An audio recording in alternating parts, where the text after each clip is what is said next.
Ah, all right. Yo, what's going on, Smelly? How's it going, dog? All right. Yo, what's going on, Smelly? How's it going? And mute that tab. Hit tab. Oh, another day. Another day and another sunken ship. Another day, another you know. I don't know. I don't know where I was going with that. How's it going, Smelly? How's it going, dog? Yeah. Yeah, W Elijah. Yeah, that's why what was it, like 625? Yeah, 625. The Telegram post that he's going on with Elijah. I'm like, oh, okay. Not going live. That I wasn't even ready. I'm not even gonna lie. I wasn't even ready to go live at 7:30. Maybe 7:30, but whatever. Content was there regardless. What's up, KF? How's it going? Hope you guys enjoyed that collab that Nick did with Elijah. It's a good one. Yeah, let's I guess we could just dive straight into this. You're doing great. You made some tropical leaves out of metal today. They look cool. Oh, very neat, very neat. Very cool. Glad you're having fun. Who's not having fun? People in the Middle East right now, they're not having fun. Yeah, there was an Iranian warship that sunk off the coast of Sri Lanka. Yeah, we took it out. They were meeting with Modi over what was the name of the event?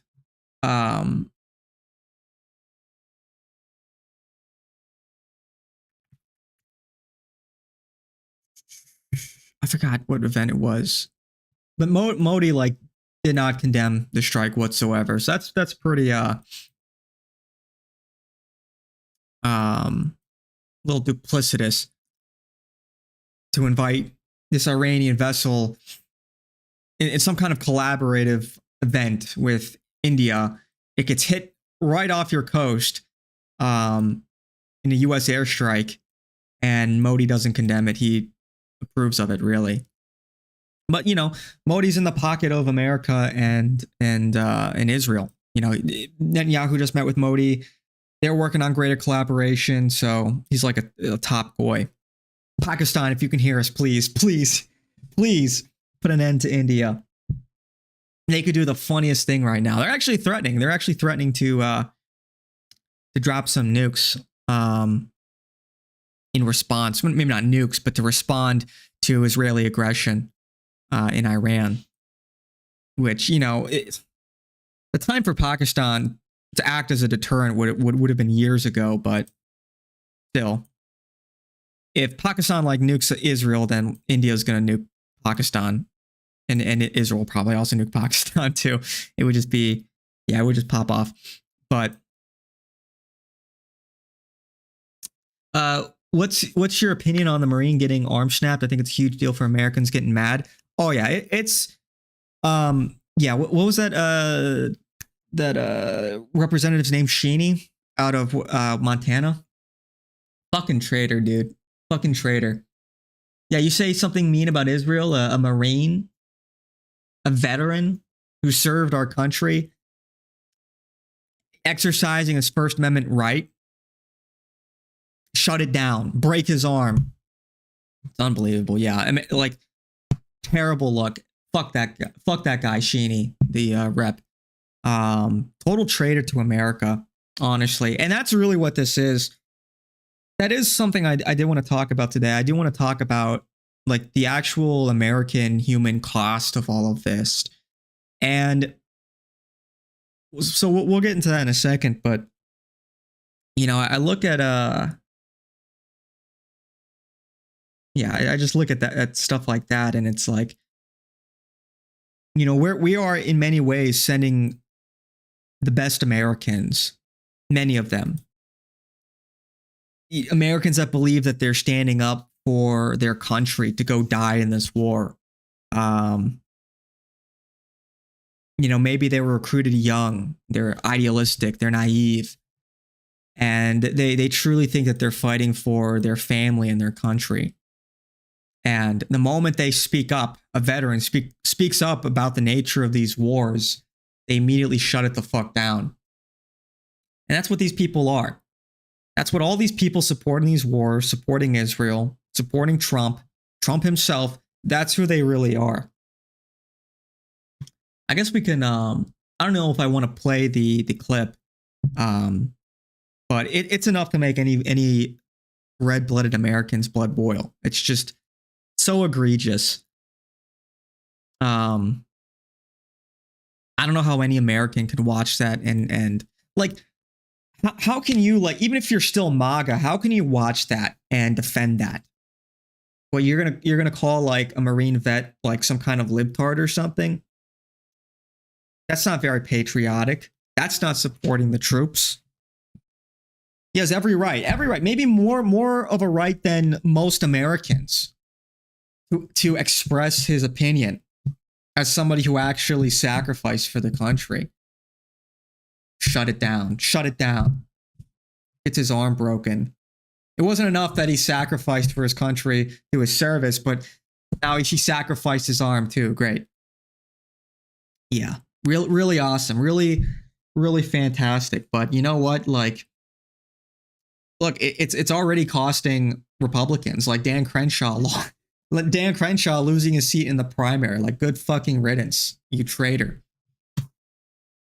So these people really do deserve the worst. All of these neocons, I'm not even going to call them neocons, MAGA.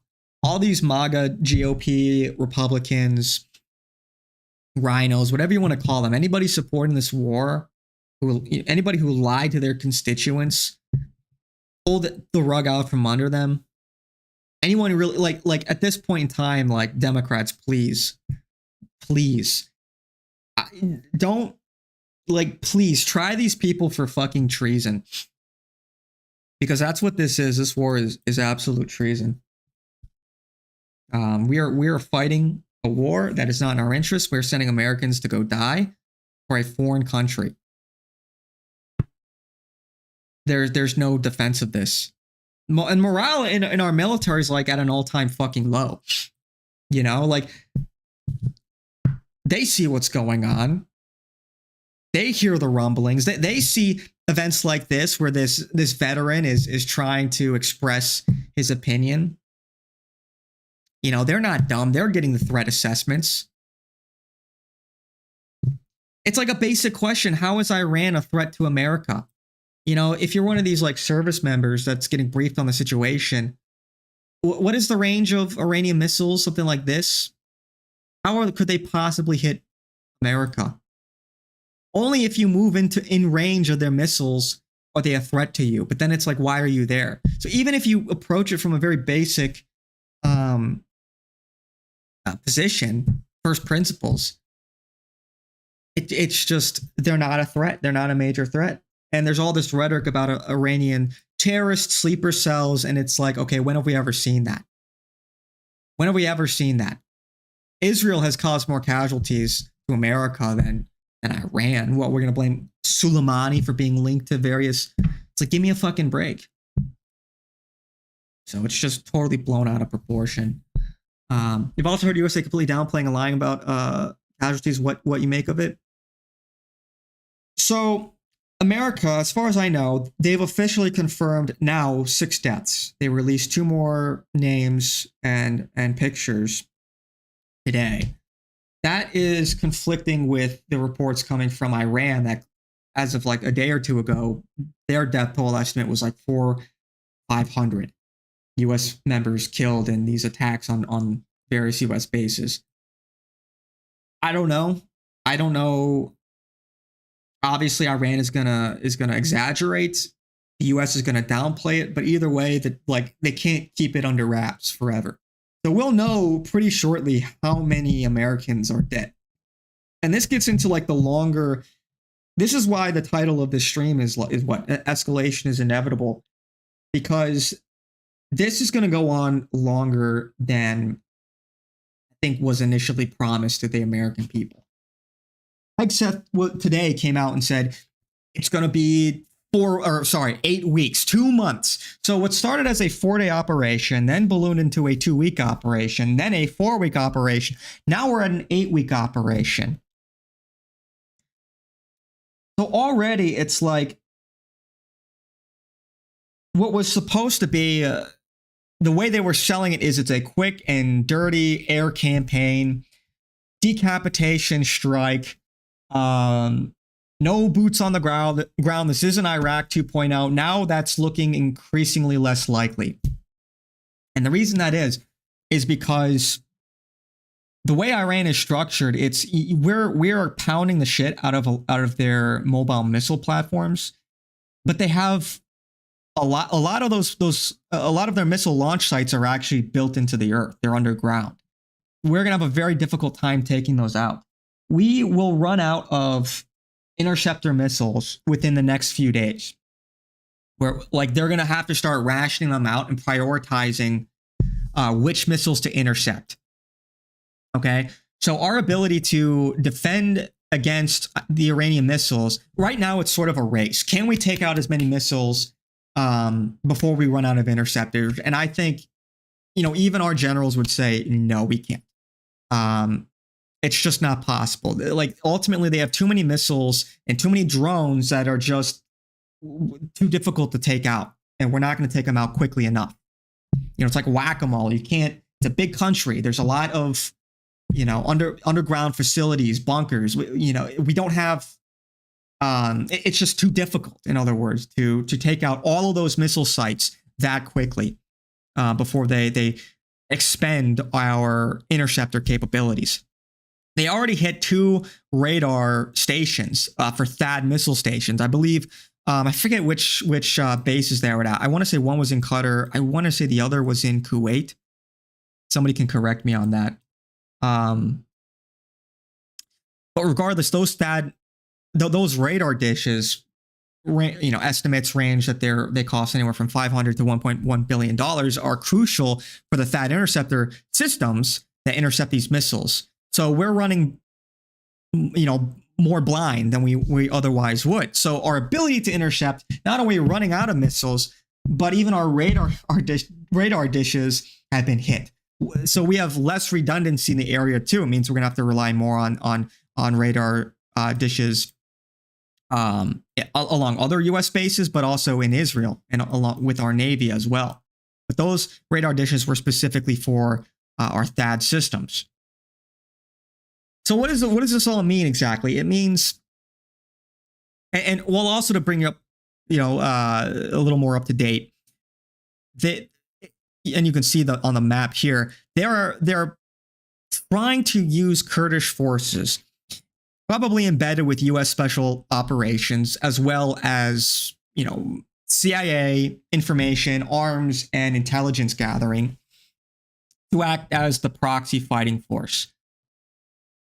This is very unlikely to be enough to accomplish the mission. They're not going to topple the IRGC. The IRGC is moving 100,000 troops into Kurdistan. So it's very unlikely the Kurds, they just don't have the numbers to overcome that kind of fighting force, even with special operations detachments as well. So it's like, you see where this is going. They can't penetrate the country through proxy, or at least it's very unlikely. The intelligence and psyops are not enough. The proxy Kurdish forces are not enough. The special operations are not enough. So what can they do at this point? And I hope you see where I'm going with this, because this is like a red line that at this point in time, we are committed to this war. We are committed. We are in the war. It's our war. At this point in time, if we forget Israel for a second, just forget Israel for 1 second, although they are what this is all about, if we think about this from another lens, what would it look like if we capitulated in this? How would that affect America, our hegemon, and the position that we are currently in? Because right now, say what you will, it's like this war is costing China in particular very heavily. New York Times, just like 30 minutes ago, put out an article. For the first time in decades, the Chinese, their projection for the growth of their economy is under 5%. 5%. So like this is killing China. Similar story with Russia. We're seeing this potential realignment. Russia just announced another 100,000 troops that they're building up in their military. They're going from 2.4 to 2.5 million troops in their armed forces. So they're announcing an increase to militarization. Europe is panicking because they can't, like Germany and the UK are not meeting recruitment goals. So they're severely underprepared if a confrontation with Russia were to kick off. But it's also rumored that France is going to get involved in this conflict as well. One of their carriers off the coast of Spain here is reportedly moving into the Mediterranean to join the fray. And that is potentially as a result of what might be suspected, maybe some kind of drone attack, could be a false flag on Cyprus, NATO member that would trigger Article 5.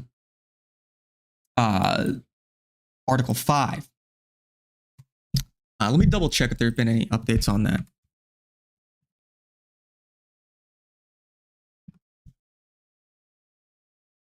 Actually,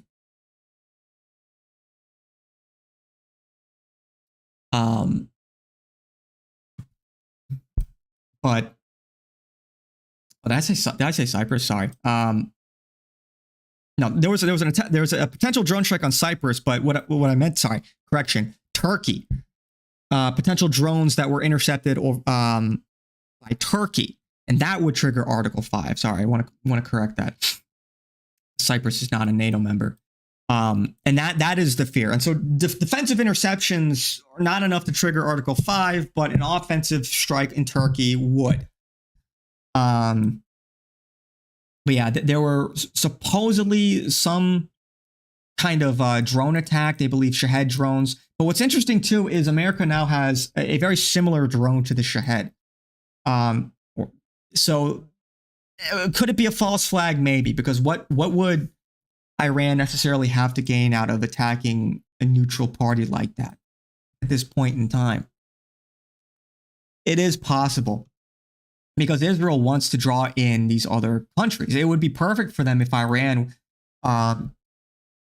intentionally or incidentally triggered an Article 5 meeting. That would necessitate some kind of European NATO response. They would love it if the war escalates in that regard. And this is what I mean. Like, Israel's not going to budge on this. They are not going to back down. For them, any kind of capitulation is just simply unacceptable. They have staked everything on this. They are making their big play now. And with the way that politics works in America, because Israel's not going to back down on this, our politicians aren't going to back down on it either. Not only because Israel gets what they want, but also because it would be a tremendous embarrassment for America if after all of this, we capitulate and essentially claim defeat, or Iran claims victory. So it's just unlikely that that's going to happen. So with that being said, what options really are there? They're running out of time. They understand that this is political suicide. The longer this goes on, the less of a victory this is. The goal of these strikes were to end the war as quickly as possible for the reasons I stated earlier: the political reality of the midterm elections, but really the military reality that they only have so many interceptor missiles. Interceptor missiles that we could use in a potential confrontation with China. But it will strain the relationship also with these other Gulf countries that are getting pounded. If we run out of interceptors, okay, what do we lose? We lose bases, we lose, maybe service members, we lose ships. What do they lose? They lose their fucking cities. They lose their infrastructure. They lose their economy. They lose their country if these missiles start flying into these countries without any kind of interception. So the stakes are a lot higher. And that's really one of the reasons why Iran is striking these countries, hitting hotels, because so much of their economy is of these countries on the peninsula is dependent on things like tourism. Tourism, obviously, the oil exports. And so by putting that kind of pressure on these countries, it won't be long before they start calling for an end of the war as well, putting the U.S. and Israel on a tighter timeline. So with that being said, with this current strategy, the Kurds, the special operations, not only is it unlikely to succeed in the long run, but it's unlikely to succeed within the desired timetable. So it seems like there's no choice but to escalate. But they can't, right? At least not ostensibly, because escalation would be wildly unpopular. Or and what would it require? If Iraq took an invasion force, 7 carrier groups, I believe, or was it 7 carriers and 200,000 troops on the ground, Iran would probably require double that? That would be that would cause political turmoil. And which is why I think unless there's a proper pretext for it. This is why I think we're in the danger zone right now, because the only way you could possibly justify something like that is if America, in some capacity, the heartland of America, is truly threatened. That's the only way. And how would you could Iran do that realistically? Would they want to do that? No, because they understand their win condition. They just need to outlast this invasion force.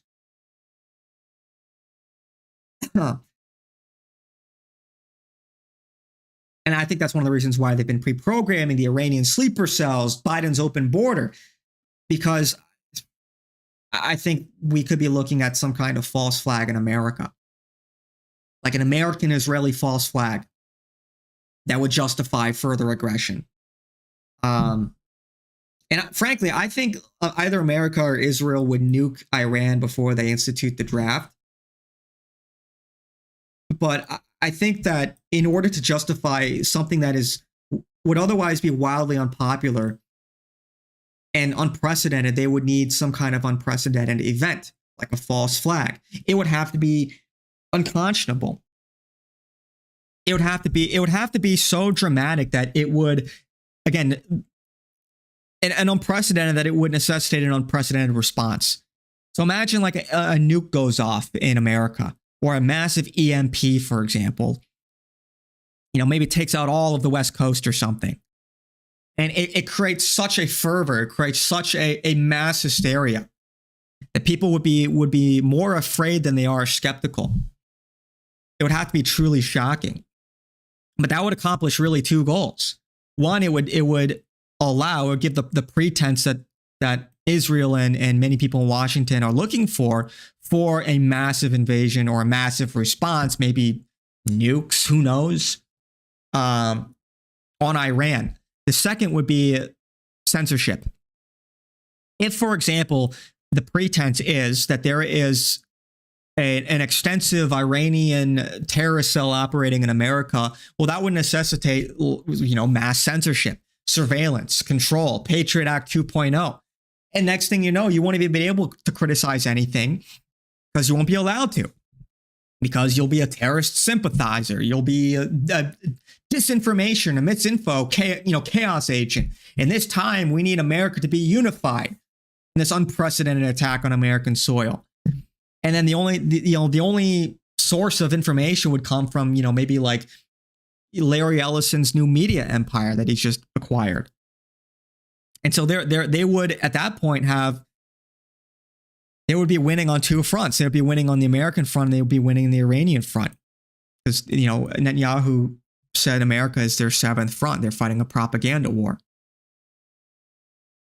Because I don't see how they can they can accomplish their goals without escalation. And maybe that escalation takes a different form. Maybe they start bombing civilian infrastructure. They go after desalination plants because, this part of the world, they struggle with water. A significant portion of their potable water comes from salt water that they have to desalinate. Same is true for the Arabian Peninsula. So if the war were to escalate, they would target, that would be one of the prime targets if you want to put on real pressure. And then they would try to starve I guess starve out the Iranian people. It would take a very different, the war would take a very different look to try and gin up some kind of anti-regime sentiment. But I don't think that's a guarantee that you would get the Iranian people to revolt against the regime just by attacking that kind of infrastructure. In the same way that they had the decapitation strikes didn't work. You now you have hardliners in control, and they'll probably keep killing them until their hope is that they could find some pragmatist that will try to negotiate a de-escalation into the war, but that has yet to happen. That's a gamble. That is the gamble, and so far it looks like it's not quite paying off. And so they're against the clock. For reasons I stated before, neither Israel nor the U.S. can back down, and that's really scary. So, anyway, Iran is 2 weeks away from total world domination. We have to stop. Yeah, this the rhetoric. I mean, wouldn't that be a sum of all fears moment? Mark Levin would get up on his fucking podcast and say, "I told you, they had a nuke this whole time, and they smuggled it in through America." Through Biden's open border or some shit like that. I'm vindicated. I don't. It's important to get ahead of this kind of stuff because, I mean, you see how a false flag on America is exactly what they need right now, and it's a risky move on their part. Whenever they do stuff that's, a terrorist attack, false flag, murder somebody, whatever. Whenever they stick their neck out like that, they expose themselves to potential, exposure. It's like 9/11. There was enough evidence there, obviously, to make the case that at the very least, Israel had foreknowledge of the attacks. They are the chief beneficiaries. But you take the Israeli art students, the dancing Israelis, the celebration in Israel, the Israeli shell companies, all of this. It's like, it's very difficult to leave no trace to any kind of false flag. And so they would prefer if they could do these things without these kinds of ops. But I just see the current situation, and I think escalation is inevitable, but they need a pretense. Otherwise, I think it'll cause real instability in America. Like real instability. Like the morale is already extremely low in our military right now. I don't know. And, it's opaque. We don't quite know. Would there be like would U.S. troops go AWOL? Would they stand down? Would there be like that kind of revolt in our military? I don't know. Like, I think there was that one story of this one service member that was like contemplating suicide or something after finding out about the deployment to Iran. Stuff like that. Like it's real. There is a lot of anti-war sentiment right now. So I don't know, man. It's scary stuff. The gas prices go up in here. Yeah, I heard that gas prices went up in America, right? Tesla driver here.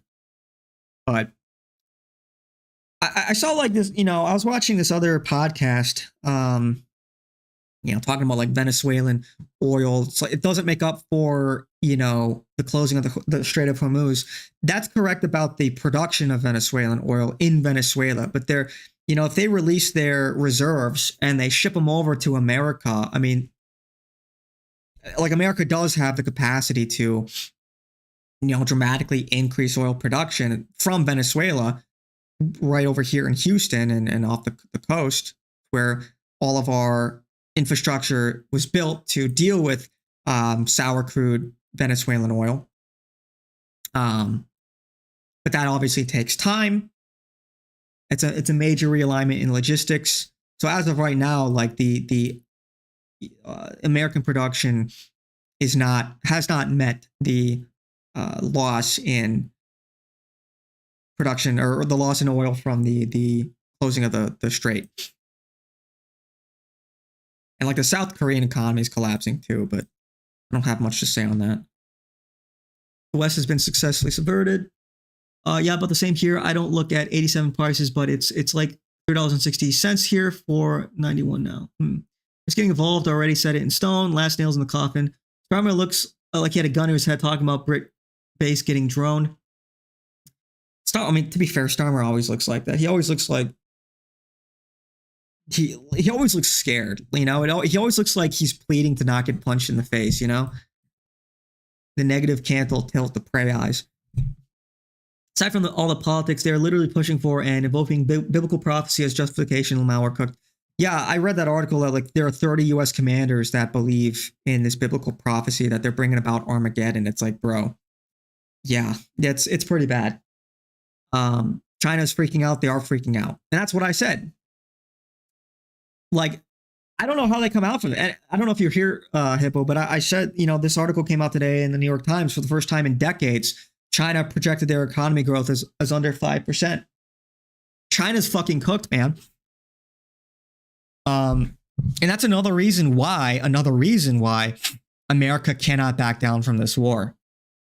They just can't. They have to see it through. At least as far as Washington is concerned. Because primarily because of the damage it's doing to our adversaries. It's forcing a realignment. And I wouldn't be surprised if, and I said this yesterday, if like China throws in the towel in some way and, curbs some of their ambitions.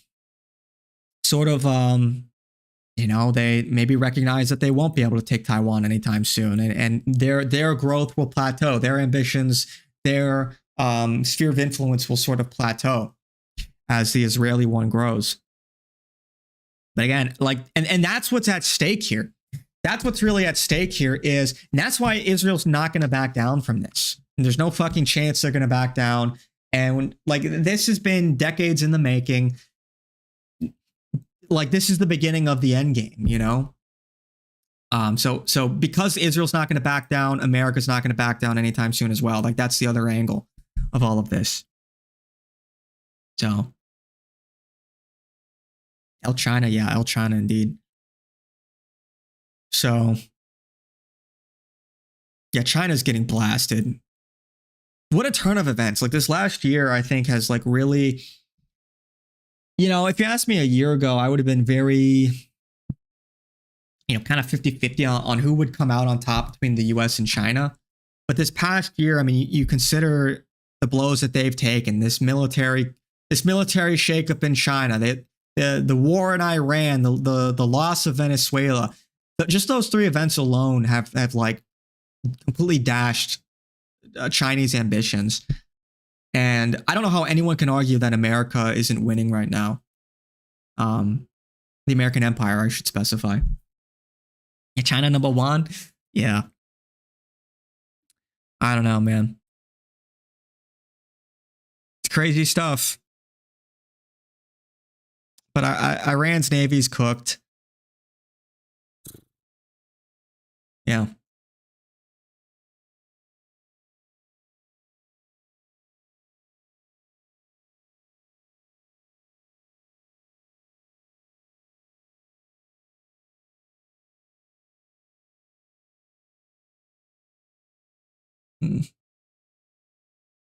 General So's missiles coming in. Hmm.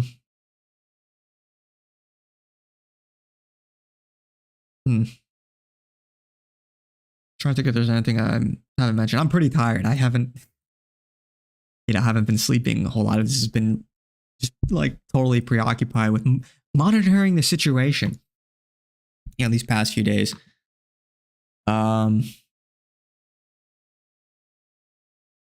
Is there anything I haven't talked about yet?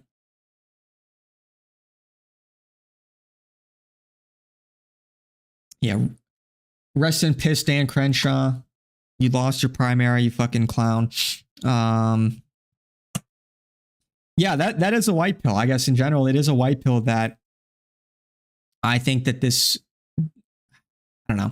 I'm a little ambivalent. On the one hand, it's like I think the GOP is fucked in the midterms, but it's also concerning that you still have so many people that are in favor of this war, at least as of a few days ago. And this is again why it's so imperative to the current administration that they wrap this up as quickly as possible. And I just don't see that happening, at least not without major escalation. But they can't major escalate without a justification, which they currently don't have. A false flag or something along those lines, Because if they go in without a major justification, that will just like accelerate the demise of our current political regime. So, yeah, I don't know, man. I think if they did try to put boots on the ground without a, and I will couch that what I was gonna say. I would think that if they had like a full-on ground invasion without proper justification, without a proper pretext, then you would see like major political realignment. Maybe even, who knows, maybe even, I don't want to say mutiny in the military, but I think it would be bad, and I think it would backfire. The people just don't want it. I don't think the military service members want it. I don't think even with the evangelical fucking nut jobs, I don't think there's enough there. I think you would probably see like Americans start fragging their commanders. Who knows? It would be bad, and I think they know that. However, I'll couch that by saying I've been disappointed before. Never underestimate the goy when it comes to being, or never underestimate the goy when it comes to being goyish. I've been disappointed before. So, any Candace updates? Oh, I don't know. Alex Jones almost started crying. I mean, dude, that's the other thing I wanted to talk about briefly. I mean, I wanted to dedicate like a decent amount of time to talking about like what are we doing? This is the biggest betrayal, at least in American political history. But I saw this clip of, you look at like the pictures of the. Let me see if I can pull it up real quick. Of like the 4 service members that lost their lives.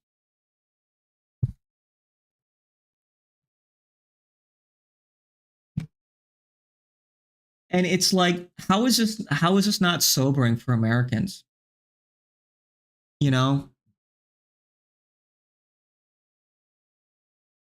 Like you see 4 Americans, and it's like,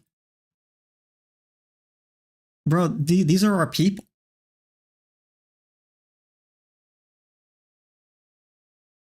And 2 more were reported dead today. And I have no doubt that they wanted to believe in America. They wanted to believe that they're going for some kind of just cause.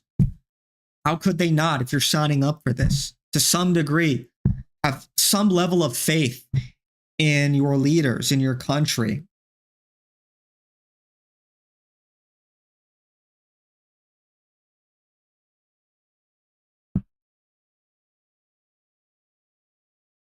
These are the people that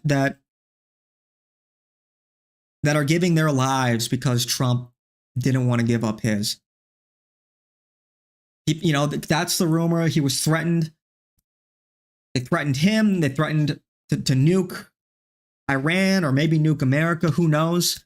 But certainly his life was threatened. And rather than give up his life for his country, he's giving up their lives for Israel, for a foreign country.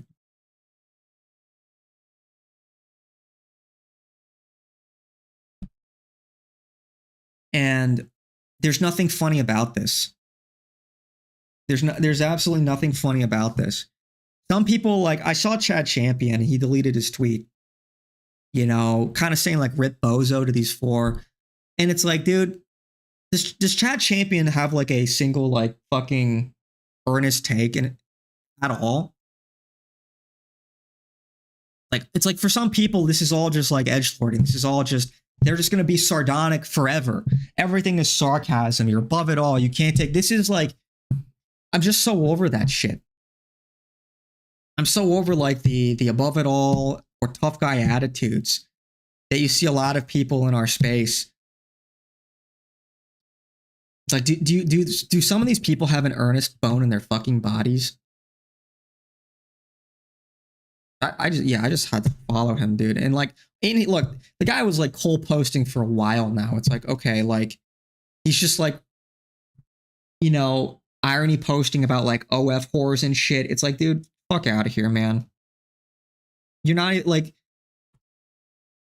really adding anything of value. Yeah, just show us all how you like you're countercultural and you don't care about anything. That's really great. And I saw this other clip of this one Marine that and this is back, in the original GWAT, who OD'd on medicine after suffering from PTSD. I'll give you some thick skin. You think when you go home you'll be able to turn it off? I hope so. I really do. My fiance's really worried I'm not going to come back the same. I'll never tell her what things I did here. I'll never tell anybody. I don't care about my life. I care about my family's lives. That's the only reason I'm here. I'm in the Marine Corps at 17. I guarded the President of the United States for 2.5 years, and then I came out here. I shot 12 guys since I've been here. I graduated high school a year early to do this shit. I had a full ride scholarship out of high school, but I joined the Marine Corps instead. What'd you do? My pops always told me it's my duty to serve my country as a young American. So he was killed when I was 12, so I figured I'd do what he told me to do. You joined in his memory? I just joined to help Americans. I love my family. My fiance, be a sergeant pretty soon, then I'm gonna get out. I'm so excited to be a civilian that I'm sure it'll all go away. You're like, dude, like these are the people paying the price. And even if they come back from this war, are they going to come back intact? Like, how much of them are they going to leave over there? It's just sick, man. And it's like nobody in Trump's cabinet is doing the right thing. And they're sending the best Americans to go die. I don't know, man.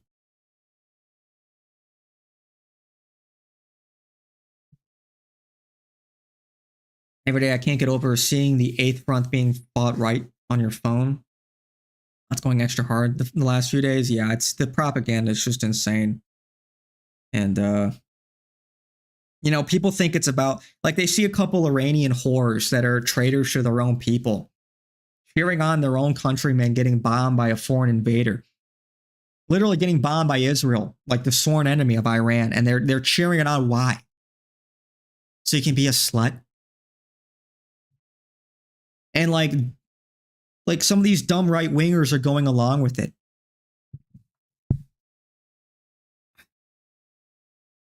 And like these people have no idea. I lay out the consequences of this war.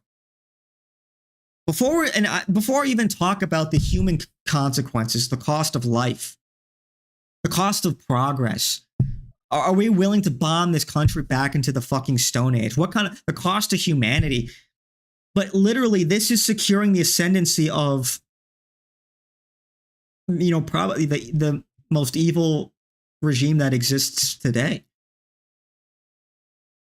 We are securing the ascendancy of a new global superpower that not only hates America, hates us, but literally hates everybody else and has shown what they're about. That's who we're enabling. This is, at the end of the day, it really has nothing to do with the Ayatollah. It has nothing to do with like Islamic fundamentalism.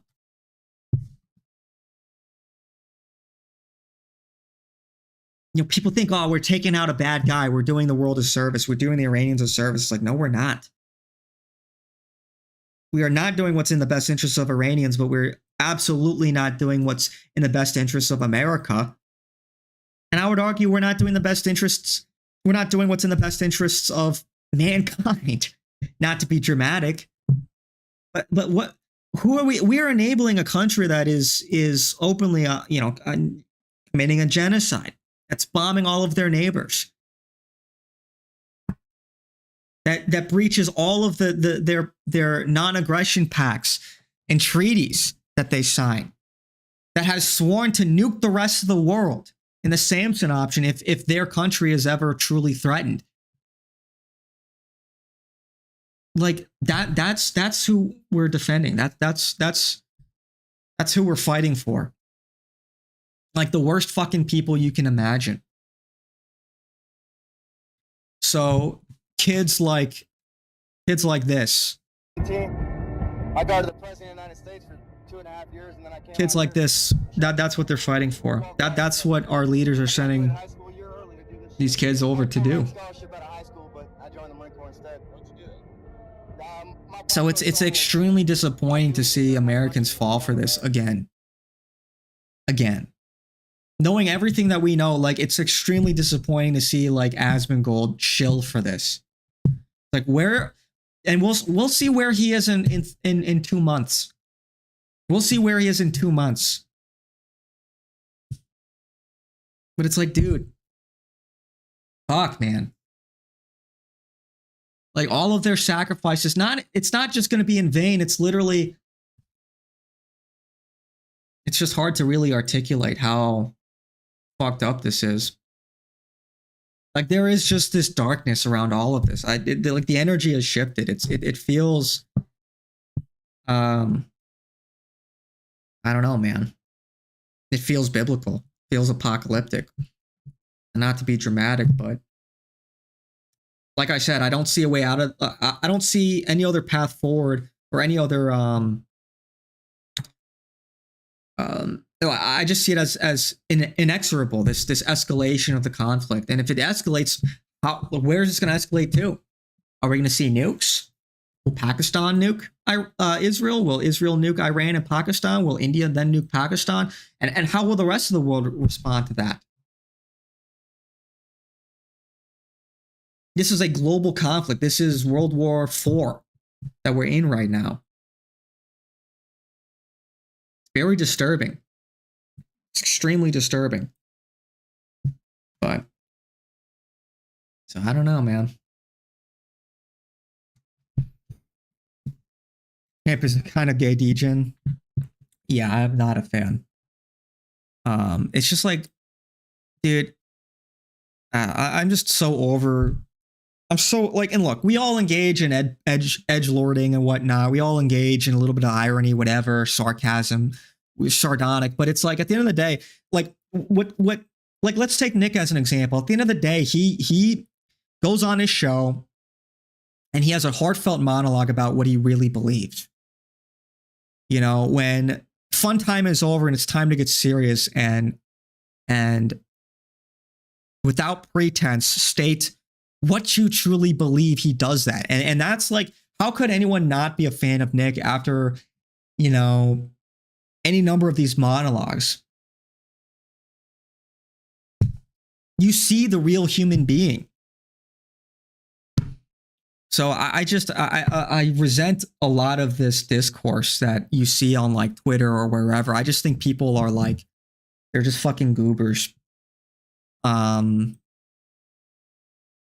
You know, no one wants to look silly. No one wants to take anything seriously. No, everyone needs to have some hot take. Everything is rage bait. It's like, I am just, sometimes it's just some things you just shouldn't joke about. I don't think it's funny. I don't think it's funny how our country is getting raped. I don't think it's funny how, the best Americans are being sent over to die. Anyway.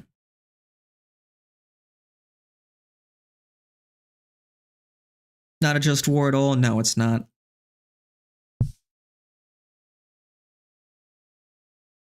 So, but whatever, man. Whatever. It's just it gets a little frustrating sometimes, not gonna lie.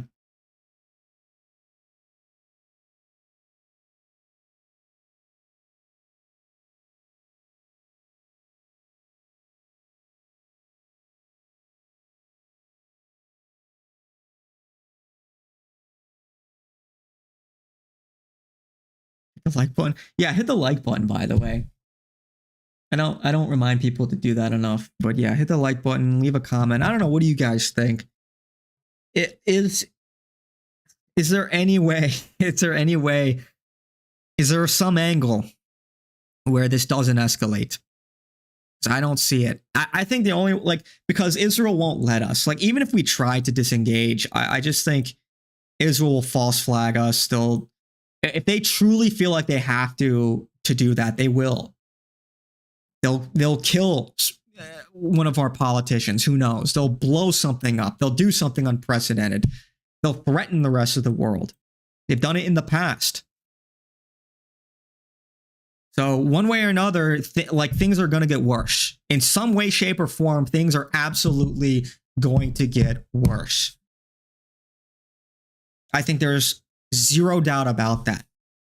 In some way, shape, or form, I think we'll see more instability. I think we'll see more conflict. And I pray, I am unironically praying to God that that's not the case. But I think it'll become pretty real for Americans very soon. This is World War IV, man. Pretty fucked, man. I do understand how Nick said, why is nobody protesting about this yet? They get up and protest against deportations. What are we talking about? I do understand how Nick, do not, you're saying, why is nobody protesting about this yet they get up and protest against the, oh, are you talking about liberals in general? I think there are people protesting this. I've seen some anti-war protests, but I don't know. The Hezbollah is kind of going crazy right now. I'm sure there are I've seen clips of protests, but the sad thing is, protests in and of themselves don't really do anything. That only the consequence of the second or third order consequence of a protest can be used as political leverage, to demonstrate the will of the people, to galvanize the base or provoke a response from your opponents,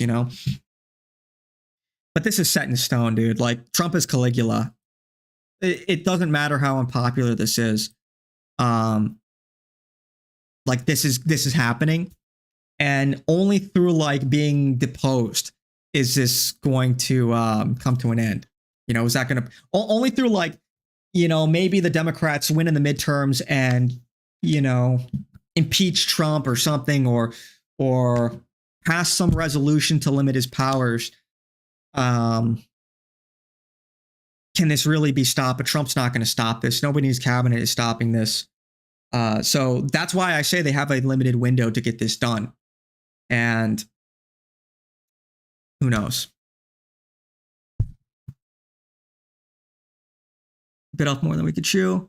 Ironically, our only hope is either Islam prevails in the Middle East or there's a genuine revolution in USA. Well, I won't go that far. I don't think we need a revolution. I still believe in a political solution. It's just the timeline is the walls are closing in right now. If JD Vance wins in 28, it's cooked. It's over. But again, not to be that guy, but the AI predictive programming, the police state, this technocracy, it's you see what they would want to do if they could get away with it. They would want to have mass censorship. They would want to have AI surveilling everything. They would love it if things look like the UK in America. You can't even say like a like mild racist joke or anything even possibly interpreted as anti-Semitic, or else you get thrown in prison. They would love to accomplish that in America.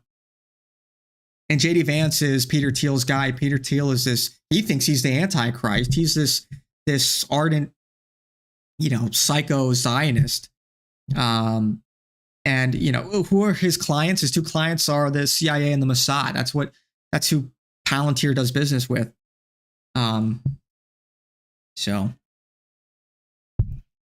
But as far as Islam prevailing in the Middle East, that's not going to happen. If it hasn't happened already, it's just not going to happen. Like, that's like cope. I'm seeing this perpetual like Muslim cope, but Khomeini, his death will rally the Muslim people any day now. I'll hear like Soleimani say something similar, like, yeah, Sunnis and Shiites actually seem to be getting along now. It's like, oh, now they start to like not completely hate each other. I think that ship has sailed. I think it's too little too late. I think the only way that, I don't know. I think only if this war becomes too costly for these Gulf countries do they maybe begin to recalibrate. I just don't see that happening. This is how Israel's been able to wage their war. They pit all of these different groups against each other. All this diversity in the Middle East has been exploited. Just between the various countries, but also internally. That's how Syria fell, and that's how Iran is falling, or it is. That's how it's what they're banking on. They're pushing the minority groups, the foreigners, the young people, and the women. So like diversity plus feminism is like a recipe for like the collapse of your empire, the collapse of your civilization, unironically. So that's why they push that kind of shit. That's why they're pushing all of this pro-diversity, feminism.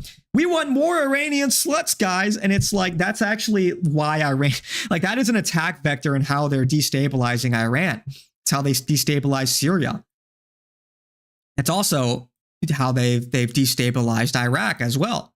And it's what they're doing throughout Europe. It's what they're doing throughout America. Diversity is a weakness, not a strength. Feminism is a weakness, not a strength. So, Ilhan Omar Hassan, Israel, you can do the funniest thing. You'll act like a petulant child. Yeah, I just don't see the Muslim world coming together. They just haven't done it. I don't know. Maybe Pakistan. Hey, Pakistan, if you can hear us, please, you could do the funniest thing right now in the world. I promise you. I promise you. You could take out not just your sworn enemy, India, but you could also take out Israel. Please, Pakistan, if you can hear us. Yeah. Yep. I don't know, man. It's pretty fucked up, but that's the situation. I think there was something else I wanted to talk about.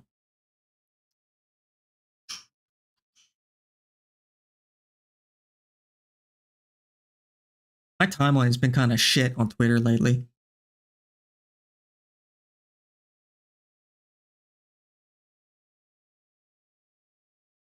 Honestly, though, Richard Spencer vindicated again. Hey, we should have been riding with Biden. We should have been riding with Biden. Richard Spencer vindicated. Isn't that funny?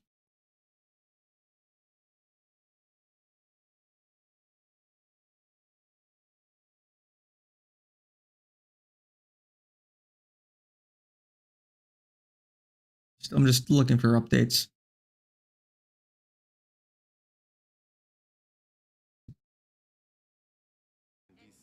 Trying to speak out against Oh, here's the them why they're going to send our men and women to harm's way when our elected officials said this is the Patriot that war.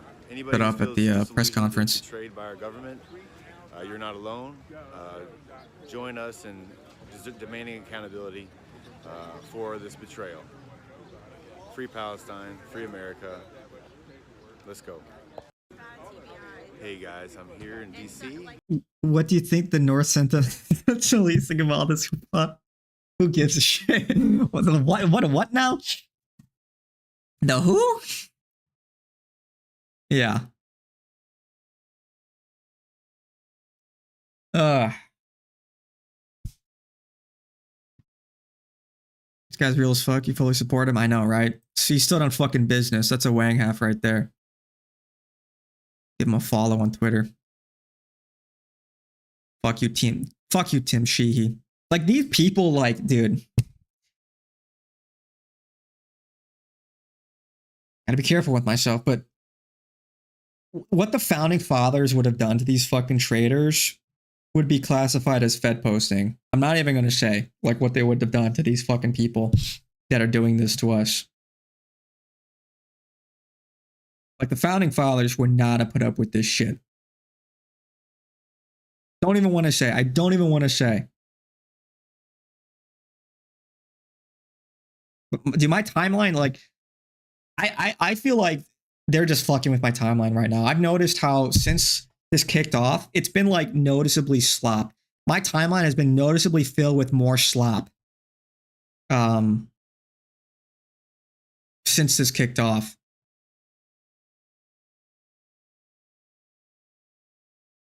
The fuck? Like what the fuck even is this, man?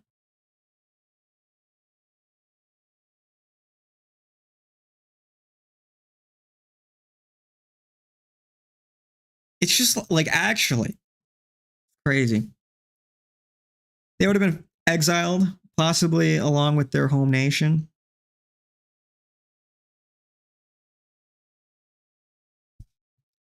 Yeah, well, I mean, specifically our people that are betraying us, like Trump. Can you imagine? Trump and Rubio, JD Vance, like just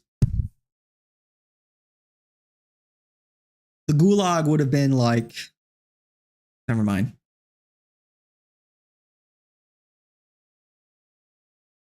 It's just like enough to drive anybody just fucking crazy, isn't it? Nationalist, milk drinker, Thalmor, a scared man.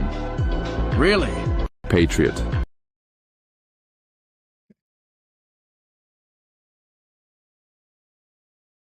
Let me see if there's any updates on Rerum.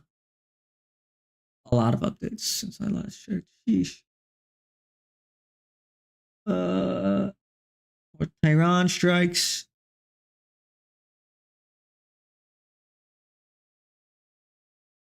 Yo, what's up, SSB? How's it going, dog? I'm hungry. I haven't eaten much today.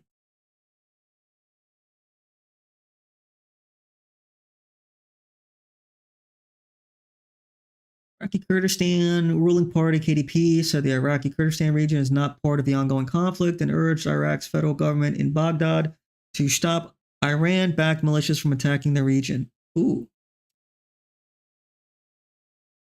The KDP emphasized the need to keep both Iraq and the Kurdistan region out of the war and called for the political unity to preserve stability. W-Iraq?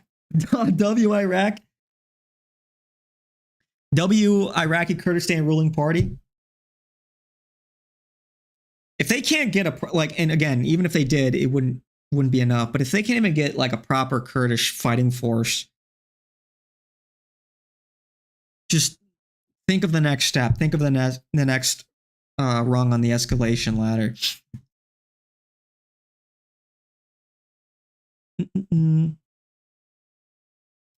Contrary to what was spread by other channels and media outlets, there is no Iranian/Iraqi Kurdish offensive into Iran, especially not one involving hundreds of thousands of fighters, as per I-24. That's probably, and Nick alluded to this earlier, last night's show, it's probably what the protests were, several weeks ago. That's probably what that was, because the reports of the fighters, the rebel fighters that were clad in all black, they were probably CIA-backed Kurdish fighters that were trying to incite something greater, It was likely a failed color revolution. So they're just, and so again, like, this brings back to what I've been saying. The kind of a thrust of this whole stream tonight is this sort of leaves them with no other option than to further escalate this conflict, to get more involved in some way. And how are they going to do that? You know, put two and two together. Very, very scary stuff.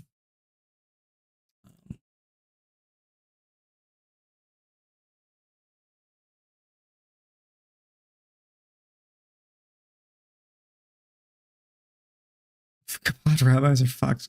Shirin Yadigar and Rabbi Chaim Mentz, what do you think comes next in Iran? Will we see regime change, Sheila? I do think we're going to see regime change. I don't think that. Let's ask a rabbi what he thinks about this war that involves the Jewish state and their regional enemy. Let's ask the rabbi. He's not going to be biased. Dude, there is no exit plan. Boots on the ground is pending. How many meals do you eat? GCC is done. Yeah, that's what I'm saying. That's sort of what I'm alluding to. It's either boots on the ground, like nuclear strikes, some crazy shit, attacking civilian infrastructure. They have no plan, right? They have no plan, so it can go a number of ways, but all of those ways point towards escalation. That's it. There is no de-escalation option. This is the point of the war, is they want to totally dismantle Iran as a threat. And they're not quitting. And they have a limited time to make this happen. So they can't, this cannot turn into a war of attrition as well, because that will be worse for us. We'll take more casualties. We'll take more losses. That's inevitable as we run out of interceptor missiles, especially.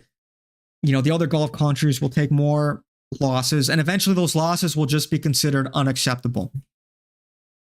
So their talking point against the Marine video is, you don't protest in uniform is absolutely insane. Yeah, dude, these people are fucking traitors, man. These people are traitors to our country. They're fucking traitors. Unreal. It's actually unbelievable. All happening very fast after the blood moon too. Crazy. I don't love talking like this. I think it's maybe a little histrionic, maybe a little irresponsible to talk about end times and Book of Revelation and end of the world, World War IV, but it does it not kind of feel like that? Does it not feel like we have set into motion something that is unstoppable? It's freaky, man. It's freaky. I'd be lying if I said I'm not thinking about that. It's not productive, but you can't help to think about it. Do you think the GOP flops in midterms now? Probably. It's already happening. Like, you know, Dan Crenshaw losing his seat. It's like, dude, they're getting fucking primaried. Good. I hope they get raped in the primaries. Or I hope they get raped in the general. Time to go to the bunker? I don't know, man. You can't live your life in fear. You just, you know, look, it's time to get right with God. It's time to get right with God. And that's all. The time to get right with God is always right now. But like, seriously, I don't know, man. We're still here, so there's still a chance. There's still time. But it does make you think about this in a very different way. If the Strait of Hormuz is closed 8 months, Japanese authorities said they'll be in big trouble. Well, maybe they can get their oil from, you know, more oil from America. China's in trouble. Like, a lot of countries are in trouble, but the problem is, can America increase domestic production, and Russia too, for that matter, to make up for that, the closing of the strait?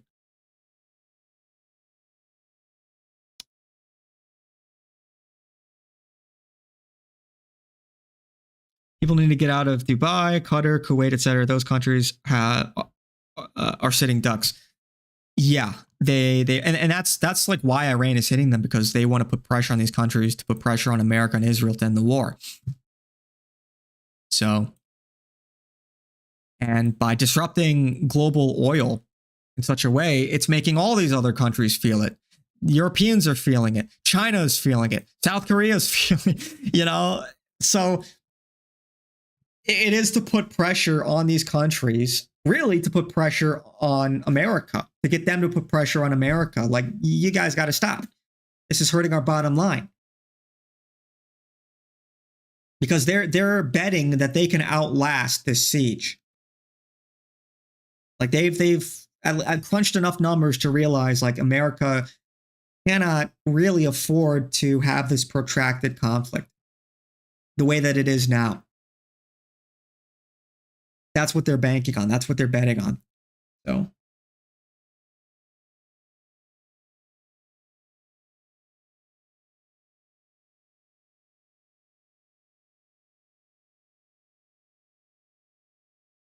What are some other updates on Reroom?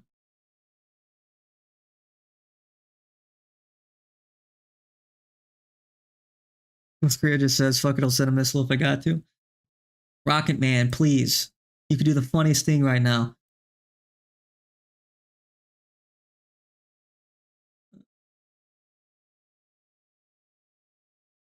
A member of the armed group Kurdistan Free Life Party, PJAK, now part of the coalition of political forces of Iranian Kurdistan, has denied any ongoing military confrontation with Iran or other factions.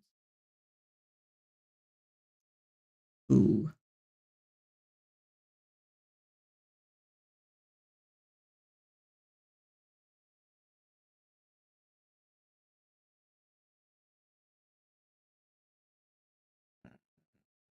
Yeah, we'll probably see boots on the ground. We'll probably see, like,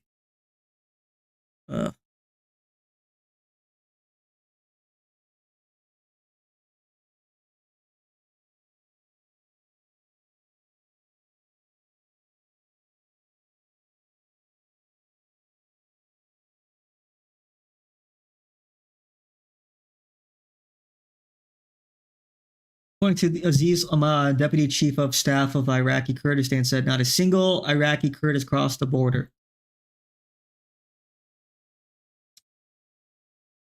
Now, maybe you could say that's disinfo, but there seems to be no confirmation that Kurds are in Iran fighting.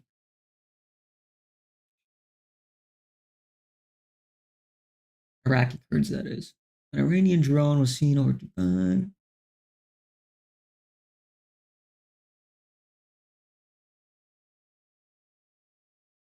I guess I could just, here, I'll just scroll this over here.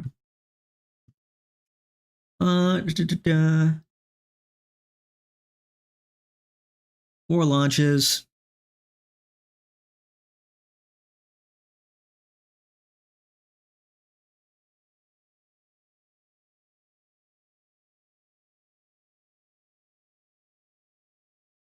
That looks pretty crazy.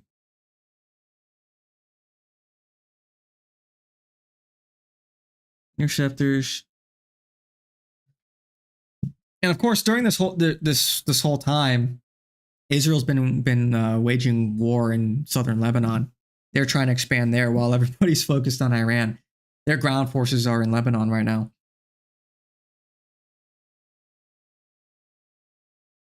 Rockets launched from Hezbollah to northern Israel. I think they lost 2 tanks today in the fighting.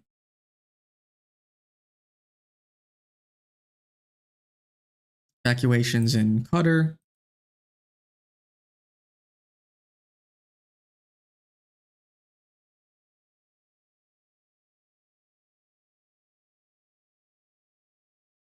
Rockets. Things have been hit. More missiles towards Israel. Only 1 missile. That could be disinfo. It's illegal for any civilian to, like, or for, like, any outlet, any person to report on the damages in Israel. Like, you would get arrested if you report on any of that.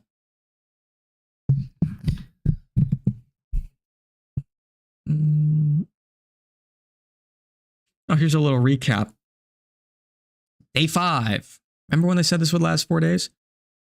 Whether it's the UAE or Qatar or Bahrain or Kuwait or Saudi Arabia, on different levels, they are reaching out to US, whether they're going on the offensive, which they are, whether they are giving us additional access to basing and overflight. We're working very closely, according to Pete Hegseth. Qatar to shut its LNG liquefaction at the Ras Laffan plant, halting all exports. Yeah, I mean, they can't get it out. Iranian ballistic missiles intercepted while heading towards Turkey. We talked about that briefly. Hezbollah has heavily increased attacks on Israel, including their first coordinated strike with Iran, and regular attacks on IDF troop buildup near the border with drones and anti-tank weapons. First, 2 confirmed IDF losses against Hezbollah after an anti-rocket attack. A U.S. submarine sank the Iranian warship using a torpedo, the first torpedo hit since World War II. This was in the Strait, I believe. Oh, no. This was the one off. There was another ship. Sorry, there was another ship that blew up in a stealth ship that blew up in the Strait. This is the one I believe that they're referring to the one that was off the coast of Sri Lanka. Yeah, and then Pete Hegseth says the war could last 8 weeks. Oh, dude. Does it kind of remind you of like 2 weeks? Unrelated, but doesn't it kind of remind you of 2 weeks to flatten the curve? This operation will last 4 days. Never mind, it'll last 2 weeks. How about 4 weeks? Can I get it in 8 weeks? The Israeli Air Force shot down a Yak-130 aircraft, achieving the first air-to-air kill with an F-35. Yeah, an F-35I. That Yak-130 was like not equipped for that. That was not a fair fight. Like that, it's an old plane equipped with short-range interceptor missiles. Yeah, not by no means a fair fight. China's largest shipping company, COSCO, suspends all services to and from the Gulf. China is getting slammed. U.S. and Israel joint attacks on Tehran and Western Iran continue. Aramco, the Saudi state-owned oil company, had its largest oil refinery targeted for a second time by Iranian drones. The IDF issued an evacuation notice for all residents below the Litani River as the IDF begins its incursion into southern Lebanon. Iran attacks against Kamala have increased since reports that the Trump administration was in talks to back groups against the regime. They just can't find it. It seems like the Trump admin cannot find an entry point into Iran with via proxy.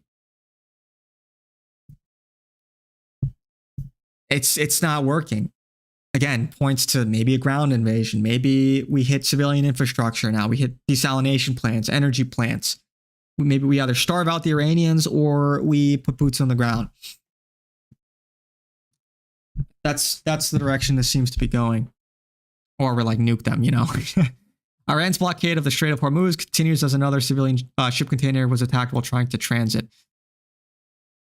Hezbollah attacks IDF positions in northern Israel. Initial reports say they struck more tanks. Iran bombs Kurdish Iranian opposition groups in northern Iraq. Kurdish groups publicly say they will not participate in an invasion of Iran, say there is no ground incursion as of now. Iran attacks Bahrain, Qatar, UAE with drone and missile attacks. Oil tankers continue to be attacked. IRGC speedboat launched attack on tanker off the coast of Kuwait. Multiple articles from the Wall Street Journal, New York Times, and others voice concerns from certain U.S. officials on running out of interceptor missiles. Reportedly will run out in a few days. Just listening to Nick's restream while like Monster Hunter and he's on fire. Yeah, he's just vindicated again, huh? Vindicated once again. The glaze and tricks on it from Fox News about the war is kind of sick. The whole thing is sick and disgusting. The whole thing is, it's sick and disgusting. Heard about the torpedo on the radio? Yeah, pretty crazy, huh? So the Iranian Navy is like kaput. Yeah, the news media is literal propaganda. I just don't bother, TBH. A little get you news from AFHQ and Nick. Very based. Yeah, it's just right now, like we're in the middle of, I mean, it's the fog of war, right? Even if you look at like as unbiased reporting as you can, it's hard to tell exactly what's going on the ground. There's Iranian propaganda, there's American and Israeli propaganda, there's Hezbollah. You just have to take everything with a grain of salt and just hedge everything. If you ever make a statement, you have to hedge it. It looks like this. Reports are saying this, you know, rather than outright saying like this is happening, unless there's like overwhelming evidence. For example, like the reports say, Americans have reported that there are 6 KIA Americans, while Iranian reports, as like a few days ago, were like 400 to 500. We'll probably know it pretty soon, though, because that kind of stuff they can't keep under wraps for very long. You're a massive boomer. You listen to news radio when you drive. Damn. Which news radio, you know? It's like one, okay, I'll say this. It's like one thing to like listen to, because a lot of people, you'll remember, what you're seeing, not only is it curated with the algorithm, like let's take Twitter, for example. Not only is all this curated from the algorithm, but a lot of Western media outlets have to rely, even if they're not like totally Hasbara, have to rely on reports from like the military, you know, or politicians. So you kind of, you like the New York Times or maybe like a smaller publication like, I don't know, the Chicago Tribune. They're not going to get boots on the ground eyewitness, like they're not going to get their reporters on the ground to verify all of these claims. That's impossible. So that's Operation Mockingbird for you. So you kind of have to like, you know, use your discernment, like either accept or reject whatever the government or the military is telling you. And try to couch it by saying like this person says this department reports on this. But and I said this yesterday, but then you also have to remember like the civilians in Iran that have internet access, a lot of them have Starlink. Well, who supplied Starlink? Our State Department, right? The CIA, the government. So they're not handing it to anybody. They're curating who gets this these terminals that can communicate, and they're going to be more pro-West. They're going to be more pro-Western by nature. Yeah, it's still news, TBH. Local news isn't like mainstream news, so I give credit to the locals. You just have to understand where it's coming from. That's like the big thing. Like there's nothing inherently wrong with reading obvious propaganda. Like you can tune into like the Israeli Times or, you know, the Jerusalem Post. You know what you're getting into, though. You know that what position they're coming from, whose interests they're beholden to. You understand that they're trying to paint a narrative and convince you of something. So, you know, if you dive into that kind of stuff, you just have to know what you're getting into. We're all being bombarded with propaganda. There's no avoiding it, really. You're not immune to it. Nobody's immune to propaganda. You just have to clock it as best you can as propaganda and figure out what they're trying to convince you of. Used to be really good at news on Twitter and Discord, but I cut out social media. I just listen to streams and watch YouTube. I've been watching a little bit of the Enforcer and Lookner because they run live war feeds. Yeah, I watched I watched a video that the Enforcer put out today, a little recap. It's good for like day-to-day updates, I think. I listen to local Boston-based news radio. I know how to filter the bias for sure. Yeah. Can we get Thomas Massey to wear a debt clock counter on how much money the government gave Elon Musk? I don't know. That's a good question. I mean, you know, it's really contract-based, you know? You just look at the contracts, the government contracts that they're getting.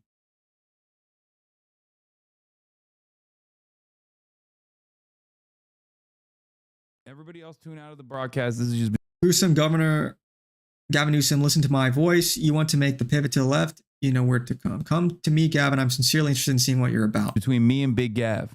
Dude, Hassan is a freak. Gruesome. Governor Gavin Newsom.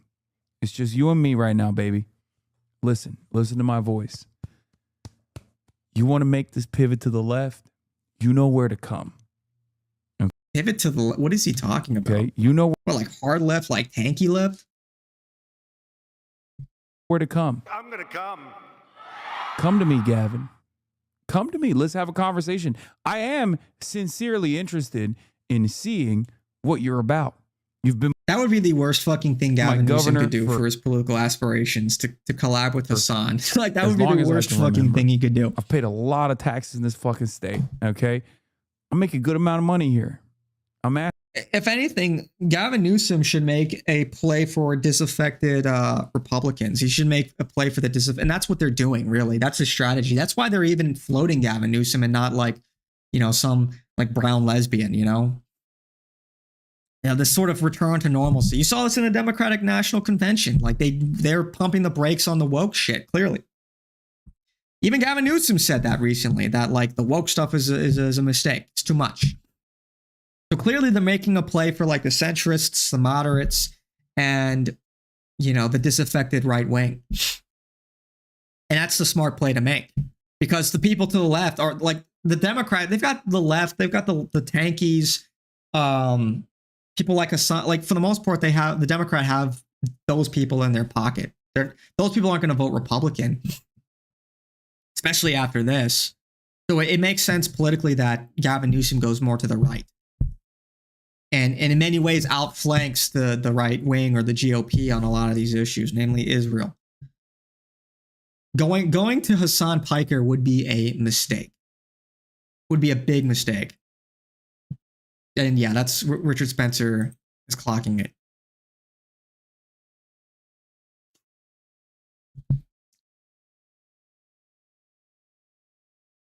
Enforcer has good live streams where you have to filter the biases. They're super pro Ukraine to cringe type levels. I mean, they're like, my understanding is, you know, a lot of these people, you know, they are, how would you even describe it? They're just like pro regime. In a certain way, they're kind of like propagandists. Well, I guess they are. But even just by virtue of getting their sources from you know, pro regime, pro State Department sources, you know?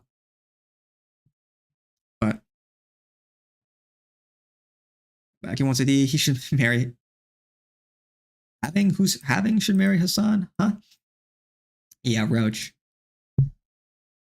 Yeah, I don't like Gavin, but Nick said better the Republicans have to be taken over in this administration and need to be metaphorically burned down.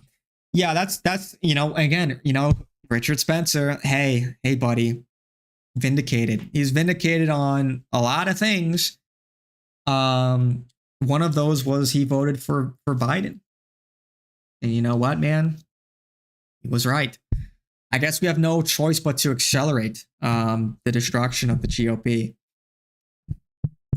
And again, to be fair, it's like the Democrats are, I think, going to pivot a little more to the middle. And I just stated that. So it's not even like ostensibly you're advocating for like the worst parts of the Democrat Party. Like don't get me wrong. Like, yeah, the Democrats are not on our side. Yeah, you're going to probably get more diversity. You're probably going to get, you know, some of the more like socialism and whatnot. You're gonna get the nonsense that we don't like. But you know, hey, Biden kept us out of the war, and it's in this case, it's like we just think of it this way: we need to expunge these traitors from the GOP. That's the problem. The enemy, like. A traitor is so much worse for you. They're so much more dangerous than a known opponent. That's why aligning yourself with the GOP is a mistake. Unquestioningly. If you unquestionably align yourself with the GOP because they're ostensibly more right-wing, that is a mistake, because the GOP, like anything, can be and has been subverted. And they're just more overt about it. They're more subtle about it. So 100%, because otherwise if the GOP can't win, then they cease to exist. You know, if the GOP can't win, they stop getting funding. You know, they have to win. Like, that's the political reality of how this works. So they will put on candidates that they think that they can win. And so if somebody like Fishback can win in Florida, and it's fair to have your suspicions of Fishback, I certainly have expressed my suspicions of him. But that's like, I know this gets thrown around a lot, but that's like a meta political victory because that proves that a politician can win on just overt America first rhetoric. And he's polling very well right now. So there's a real chance he could win. At that point, it's like it doesn't even really matter if he's like really our guy or not. If that is the path to victory for a politician, you know, maybe he's a complete cold-hearted political operative, but he's our cold-hearted political operative. You know what I mean? And if his entire cabinet is filled with groypers or patriots, then it's like, does it even matter? You want to win, you put on the America First hat. You know what I mean? And so that's like, you know, that's of course, you know, you can't endorse everybody. Like there are real snakes out there. But that's the kind of pressure. We want to create this environment where now that the winning ticket is to be openly America first, to openly oppose Israel, to oppose mass immigration, I mean, just immigration in general, to oppose all of these things and just have a true America first platform. So that's why like the Florida race is very interesting for that reason. It could be a very good you know, litmus test. It's like the testing grounds for 28, for the big one, for the presidential election in 28. So yeah, I hope Fishback wins for that reason. And I hope he is a genuine guy and he can do a lot for that state. We need real patriots in power. It'd be very good for us. But blind with time will finish off the war. The last BB, name 10 books. True. Yeah. Matan, our guy. Matan interviews BB and Khomeini's son. Casey Putsch doesn't understand the strategy. We need a simple chart. What is that in reference to? Yeah, I just, you know, Casey Putsch, I just don't think can win, unfortunately. And, you know, I like him. I like the guy.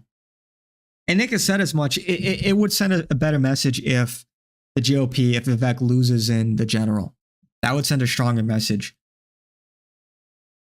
Because it would. What is that really saying? It's saying like, first of all, we are willing to let the GOP lose. And somebody like Vivek is absolutely like the antithesis of America First. It will just force a recalibration. Like if he loses in the primary, it's like, okay, but they'll still vote Republican, you know? Like Vivek loses in the primary. But again, just the reality is it's unlikely Butch can even win the primary, let alone the general. So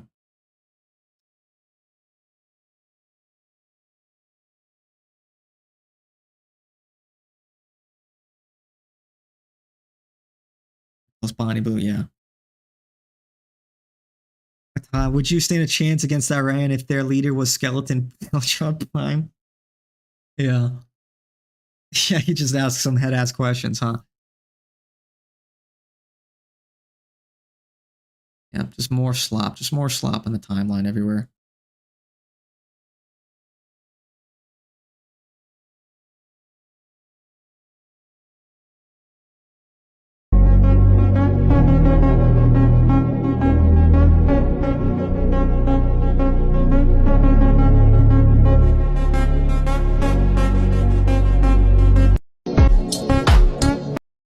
Okay.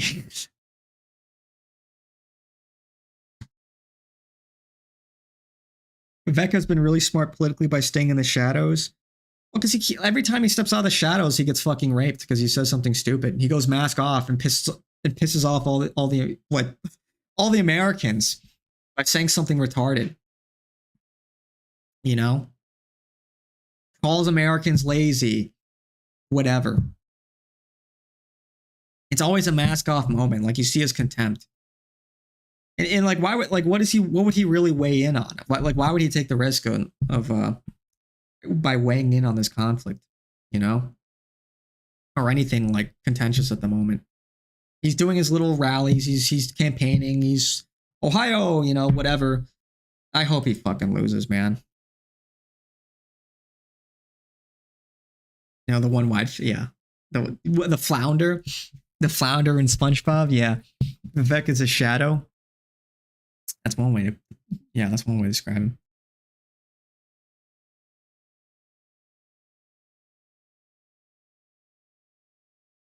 Brother.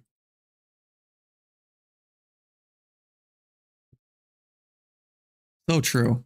Dude, please, can we please filter out all, I want all like social media posts. I want to filter for everything just in South Asia and like Central Africa. Like sometimes Africans just like their posts are just kind of funny, you know.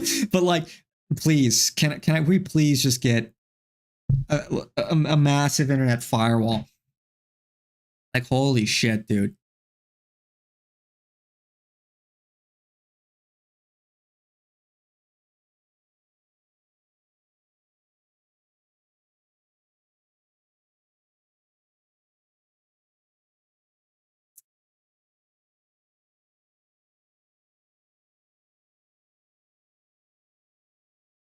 Your Twitter feed is bad for the soul. People don't make good Twitter memes anymore. Dude, I swear, it has gotten noticeably bad. Pretty much ever, or noticeably worse ever since the war kicked off. They are definitely fucking with the algorithm. I'm seeing so much like bullshit, more goon bait. And it's like, just ridiculous. I should got the America First hand. Dangerfield Groiper. Like for every like real post, I'm getting like 10 fucking slop posts.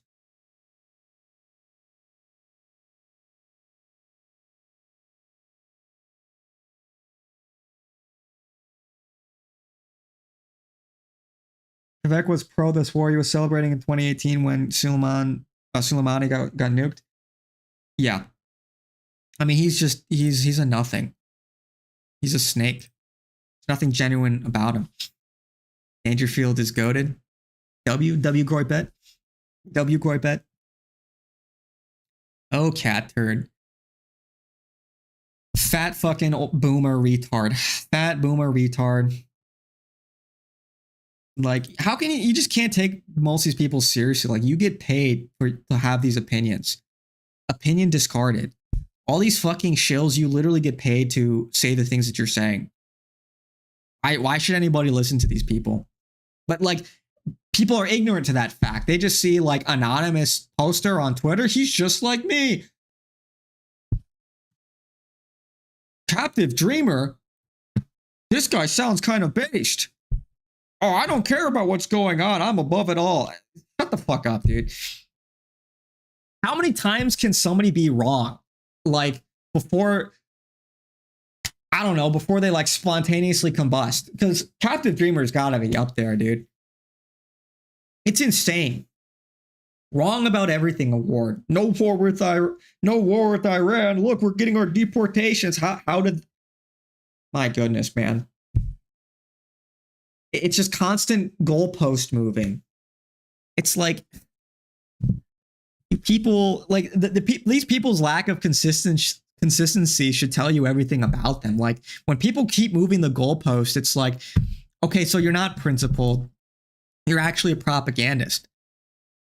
Because how can you constantly move the goalposts without any self-awareness? It's just insane. I'm actually stunned locked. I'm at a loss for words.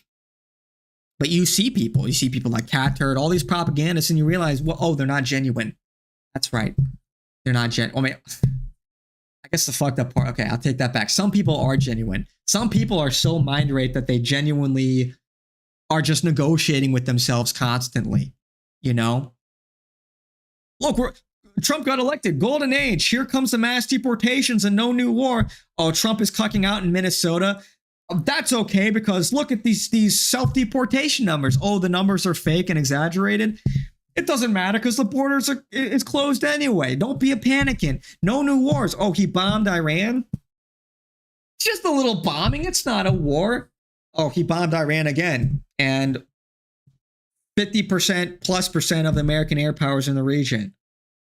Well, that's okay. As long as we don't get boots on the ground. It's like, dude, raped. Forever mind raped these people are. Get off the train, man. Get off the Trump train. Holy. Oh, well, I just speak of the devil. I didn't even read now, this. With regard to Captive Dreamer in particular, these people are just lost. And I think I've isolated it. The fundamental delusion that they all have is that they are in control. They say things like, well, as long as we're getting immigration, it's like this form of bargaining. It's like the bargaining stage of grief where they say, well, okay, we're getting a war in Iran and we're probably going to get boots on the ground. It's like a lot of people just don't want to admit because there are genuine people out here that are coping. They don't want to admit that things are a lot worse than they really are. Because just think about it for a second. What was Trump supposed to be? He was supposed to be our champion. He was supposed to be anti-war. He was supposed to be a pro-America, America first. And he has turned out to be the biggest traitor, maybe in American history. Imagine how much grief that would cause somebody that has put their hopes and dreams on this man. So you can understand why people are going through this cognitive dissonance, because it's just too painful for them to reevaluate their worldview, to admit that they were wrong, to admit that Trump isn't the guy, and that we are a lot more fucked than they really want to believe. Because what does that mean? It means Trump's not our guy. We have a traitor in the White House. Where do we go from here? What hope do we have to solve this? Now the fight has just gotten so much harder. The timeline in their minds has been pushed back like a decade to try and course correct here. And for a lot of people, that's just too painful. And they don't want to admit they've lost. They don't even want the hit to their personal reputation as well on top of all of that. And it's sad. It's sad because there are a lot of good people that just want to believe. And it's sad. In some ways it's sad. In other ways it's pathetic. Because we just it's like our country keeps getting raped by these people. And it's like, when will you wake up? No. He is the booth. Okay, all right, calm down. Okay, Dangerfield. Okay, relax, guys. I only followed people I knew or cool accounts. I used to make memes as well. Not following big accounts helps filter out the nonsense.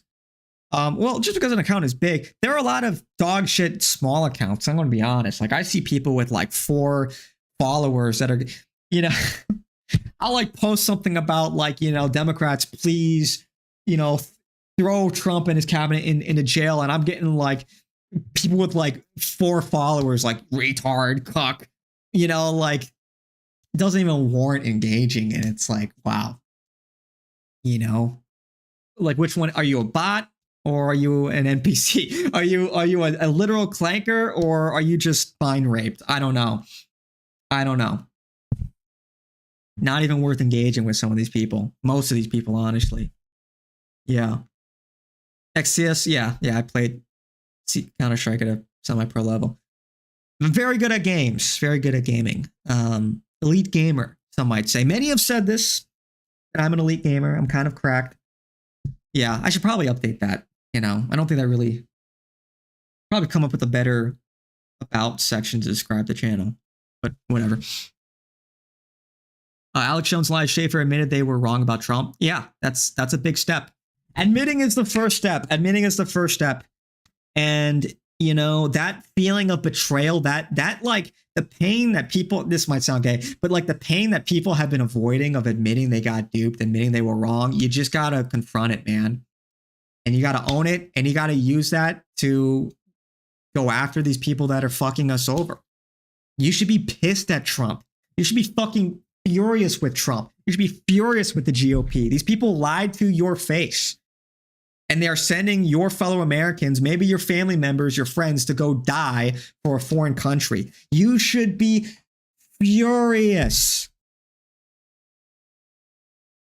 Don't get sad, get pissed, get angry.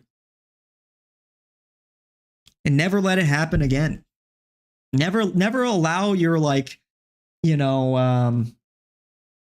your brain to get hijacked like that again by just hollow rhetoric. You know, they closed the back elevated area on a site in Inferno. The I saw the patch notes. Yeah, the balcony for Inferno. It's just like CS:GO now, which released on Steam. I just saw the patch notes. Yeah. That being a T coming out of apps just got so much fucking more painful. Yeah, and Graveyard got closed off.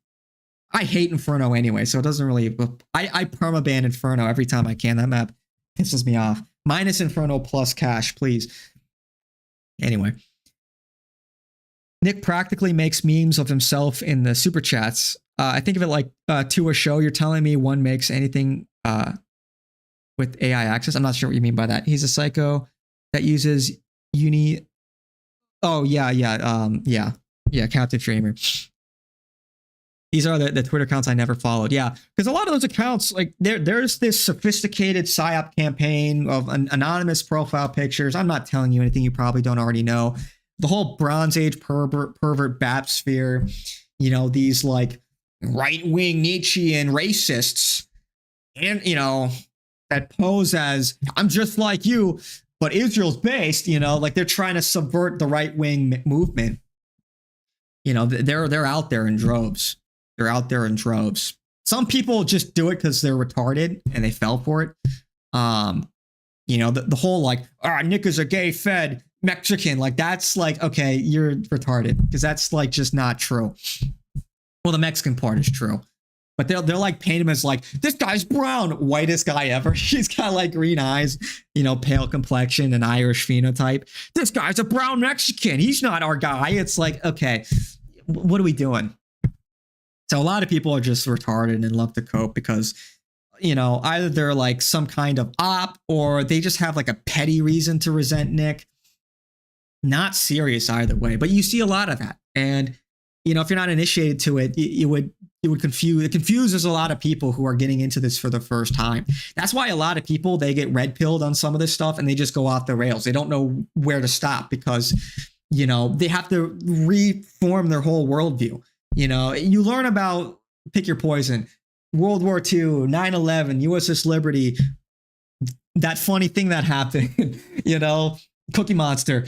And it's like people, like, they don't know, like that shatters their whole worldview. All this, they thought they knew, they now have to reevaluate. That's a very painful thing for people to go through, to recognize they've been lied to, that they've been wrong. Some people, they double down and they bury their head in the sand because they don't have the character or the grit to really work through the cognitive dissonance that comes with that. And some people that they want to follow the truth, but they don't have the knowledge base and they don't even know where to look because they sort of recognize they've been lied to in so many ways that so many of the narrative they thought were true previously is skewed, to say the least, and they go off the deep end, and then they believe in every conspiracy theory. Now it's the Khazari Mafia, and it's this, that, and the other. It's flat Earth, whatever, Hollow Earth, the Agarthans, and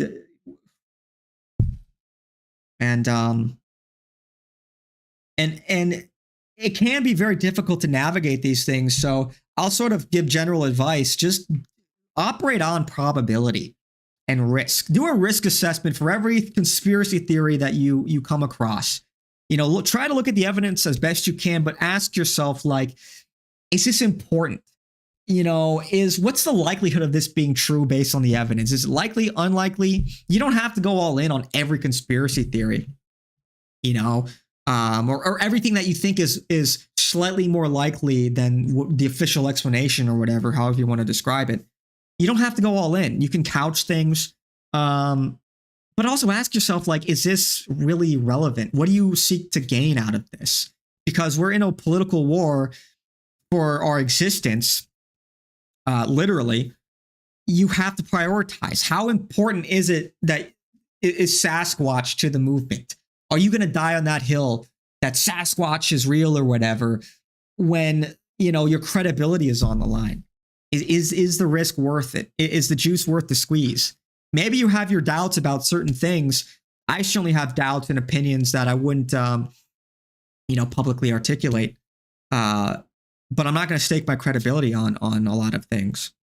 You know, if I don't believe it to be true, if I don't believe it to be the more likely explanation, or I'll just explain the ambiguity. I'll explain how I'm ambivalent about some of these things. Anyway.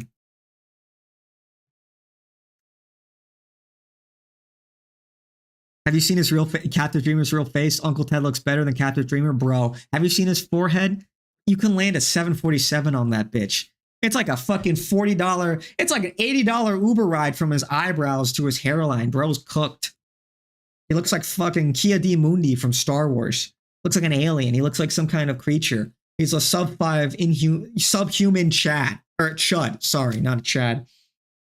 Total freak. Total Chud. Oof. Cooked. Absolutely cooked. Bet if I had a Twitter account, I could get blocked by Captain and won't reply probably. Dude, yeah, it's funny. Reminds me of something that Sam Hyde posted about Lex Friedman. And like Lex Friedman, I don't know how he did it, but everyone that liked or interacted with that tweet got blocked by him. I think I'm blocked by Lex Friedman because I interacted. Like I've never like tweeted at Lex Friedman, but yeah, I'm blocked by him. Like literally. Let me see if I can find it.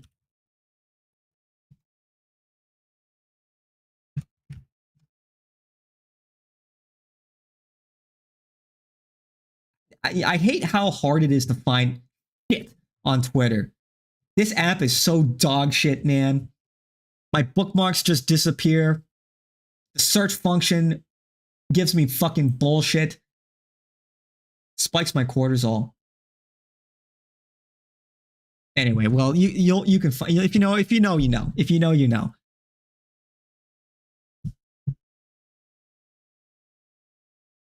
Yeah, I'm really good at Battlefield. I'm an elite gamer. I'm not gonna lie.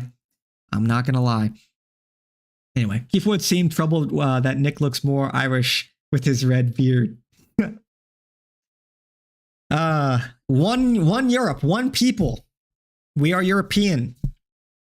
All this animosity between Americans and Europeans, we gotta unite. We gotta become one empire. You know, we have to liberate the Europeans with from their, libtard captives. You know, Sasquatch is a real California icon. Kia D Mundi died for us. True. So true. What a hero.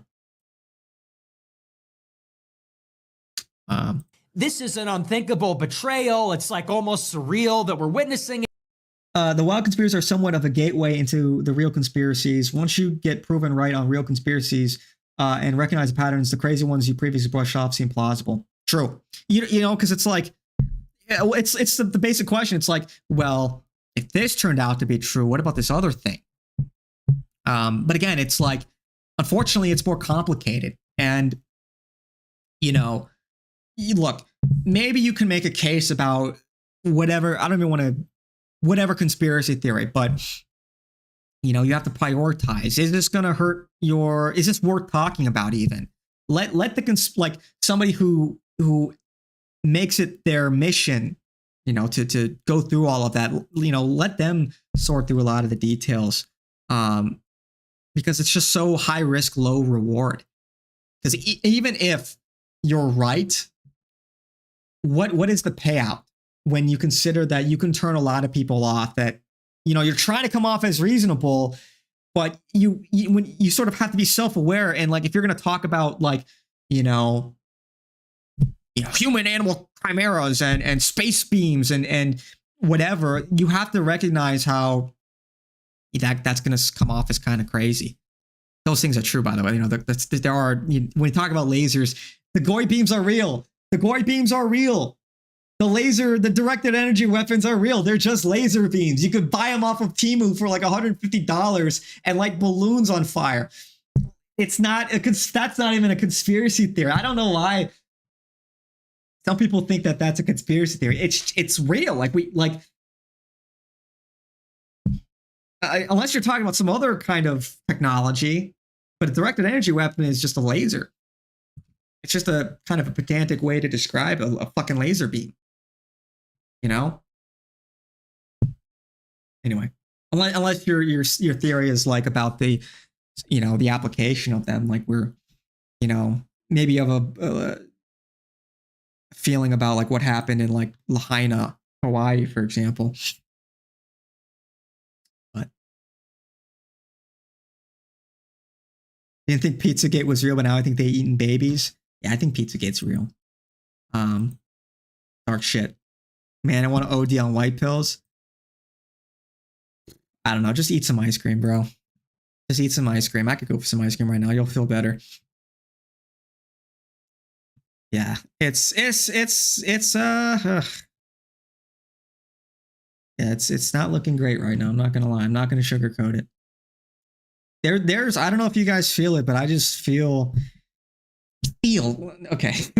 Not to sound like Candace Owens opening my third eye or whatever, but don't you feel there's like this very negative aura about all of this? Blood Moon, the Kabbalists going crazy, the implications of this war. I mean, it's tangible, you know. But it just there's this like dark energy. I don't know. It's palpable. Maybe I'm schizo. I don't know, but at least we live in interesting times. I mean, we destroy the Chinese spy balloons with lasers. That is like, that would be a big solution to the Iranian drone problem. If we just get drones, we put high-powered lasers on them to patrol the skies and intercept the missiles that way, or missiles and drones that way, and just have this patrolling cloud of web of drones to intercept incoming missiles and drones that way. That would be fairly effective, especially if you're flying like above cloud coverage. But imagine your laser beam misses. Imagine you're trying to shoot down a drone and you just like accidentally vaporize Ahmed like 40 miles away. You know, Ahmed is herding his goats and he just gets fucking vaporized by a US Navy drone flying overhead 40 miles away. That could be a little dangerous. That'd be kind of fun. Well, I shouldn't say funny.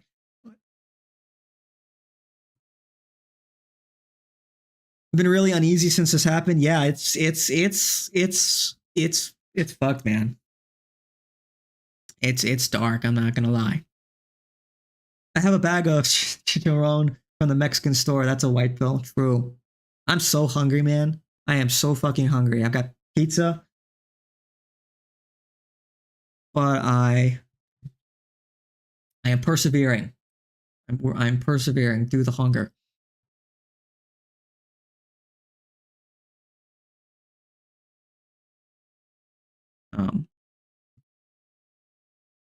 Crazy.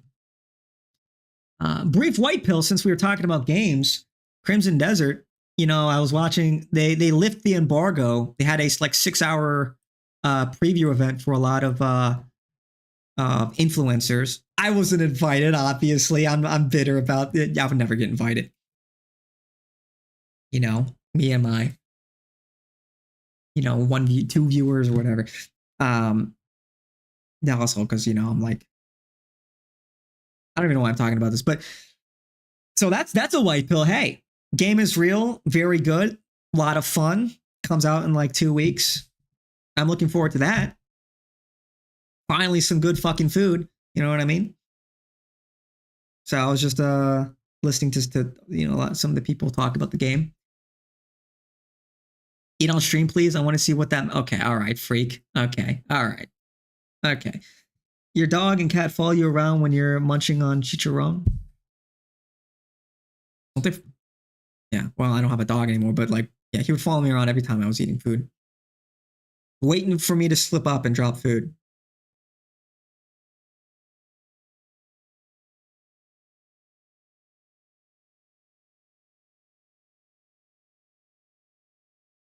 So keck. So true.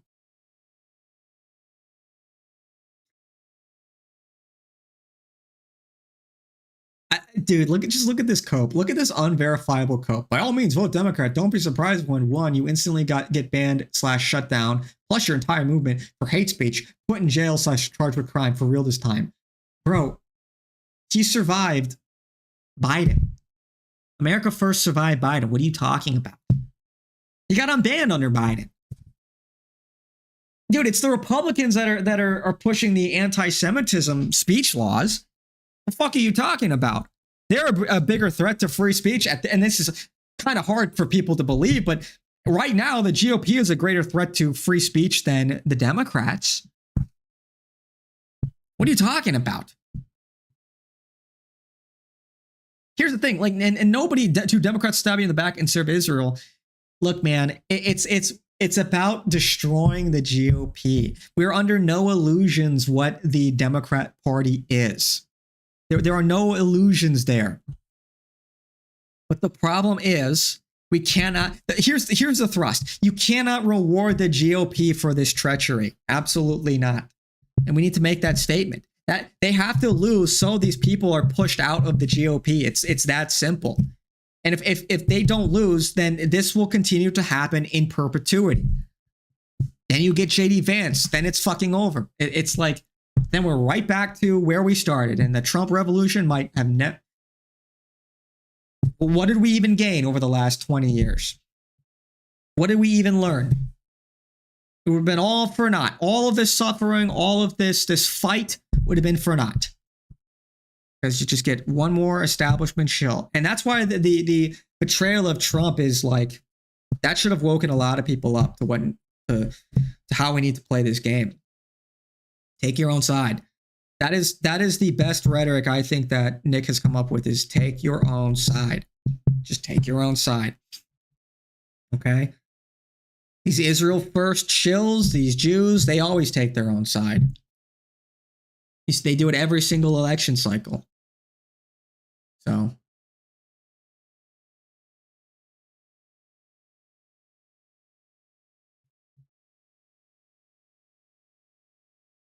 Big hype for Crimson Desert, dude. Big hype. I am so excited for that game. Like, finally. Just what I've been looking for. The game looks enormous. It is enormous. It doesn't look enormous. Literally, it is fucking enormous. I'm gonna sink a lot of time into that one. Alex Jones told Nick that the feds are investigating him and Nick now, not the Dems. Yeah, I heard that too. Alex, according to his sources, they are investigating himself, Alex Jones, but also Nick. And that they want to go after them.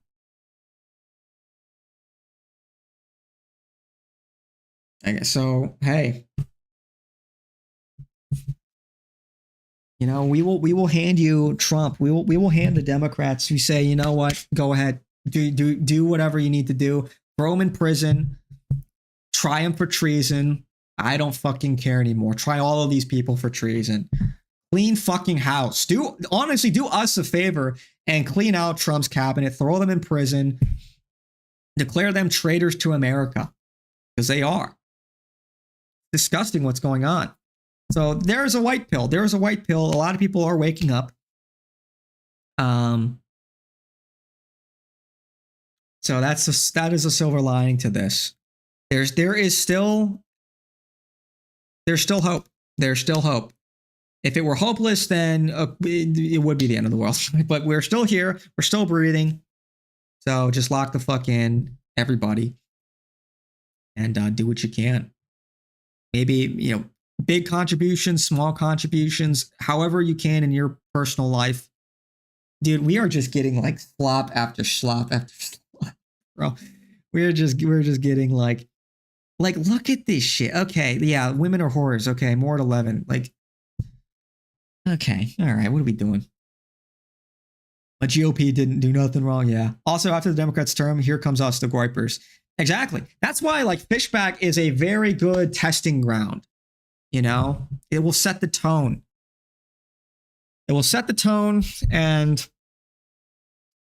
I think with that will be a recalibration for the GOP. Like, this is how you win with being a griper, being America first. At least the feds are not investigating traditional Latin mass parishioners, so the GOP is getting better. Huh? That's like a non-issue to me, honestly. Like I know Biden said like the biggest risk of domestic terrorism were traditional Catholics, even though traditional Catholics are the least likely to commit crime. But I don't know. I don't I don't know. I don't feel too threatened in that regard. That would be political suicide if they did that. But I don't know if I'm 100% understanding what you mean by that. I'm missing something there.